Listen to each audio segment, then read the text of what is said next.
قرض کیا ہے؟ اس کا لے کر واپس نہ کرنا انسان کی آخرت کے لیے کتنا نقصان دہ ہے، اس کی وضاحت سنیں کہ حضور صلی اللہ تعالی علیہ وسلم نے فرمایا کہ وہ شخص جس نے اللہ پاک کی راہ میں جان دی ہے، یعنی شہید ہوا ہے، اور سوائے قرض کے اس کا ہر گناہ معاف ہو جائے گا۔ یعنی قرض شہیدوں کا بھی معاف نہیں کیا جائے گا جب تک وہ ادا نہ ہو۔ اور ایک جگہ پر ہے کہ حضرت سیدنا ابو ہریرہ رضی اللہ تعالیٰ عنہ روایت کرتے ہیں کہ حضور نبی کریم صلی اللہ علیہ وسلم نے ارشاد فرمایا کہ مومن کی جان اس کے قرض کے سبب معلق، یعنی اپنے عزت والے مقام تک جانے سے روک دی گئی ہوتی ہے جب تک اس کا قرض ادا نہ کر دیا جائے۔ اللہ سمجھ، اللہ ہمیں قرض سے محفوظ رکھے۔ اور ایک بزرگ ہیں حضرت سیدنا حسن بصری رحمۃ اللہ علیہ، ان سے منقول ہے کہ میت کے لیے سب سے برے لوگ اس کے وہ گھر والے ہیں جو اس پر روتے ہیں مگر اس کا قرض ادا نہیں کرتے۔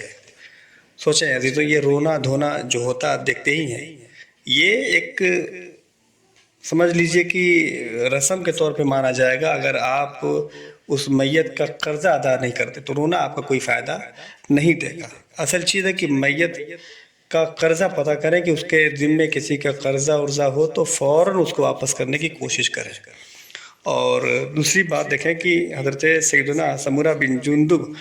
رضی اللہ تعالیٰ عنہ سے مروی ہے کہ رسول اللہ صلی اللہ تعالیٰ علیہ وسلم نے ایک دن نماز فجر ادا کی اور پوچھا کیا یہاں فلاں قبیلے کا کوئی شخص موجود ہے؟ حضور نے نماز فجر ادا کی اور پوچھا کہ کوئی شخص موجود ہے، کیونکہ تمہارا دوست قرض کی وجہ سے جنت کے دروازے پر روک دیا گیا ہے، اگر تم چاہو تو اسے چھڑا لو اور اگر چاہو تو عذاب الہی کے حوالے کر دو۔ اللہ سمجھ، یعنی انسان آج کے اس دور میں قرضہ لے کر واپس کرنا چاہتا نہیں ہے، یا قرضہ لے کر کے اگنور کرنے لگتا ہے سامنے والے شخص کو۔ تو یہ یاد رکھیے کہ ایک دن مر جانا ہے، مر جانے کے بعد آپ کو بہت افسوس ہوگا کہ قرضہ لیا تھا واپس کیوں نہیں کیا، قرضہ لے کر میں سامنے والے کو کیوں نہیں لوٹایا۔ اور یہ بات بھی یاد رکھیں کہ قرضہ وغیرہ لے کر کے آپ ہی جان رہے ہیں کہ کس کا قرضہ آپ کے ذمے ہے، تو جب آپ مر جائیں گے تو لوگوں کو بتائے گا کون کہ میں وہ فلاں کا میں نے قرضہ لیا ہوا تھا اور اس کو لوٹانا ہے۔ تو اس لیے اپنی زندگی کے اندر اس چیز سے بچنے کی بھرپور کوشش کیجیے کہ قرضہ نہ لینا پڑے،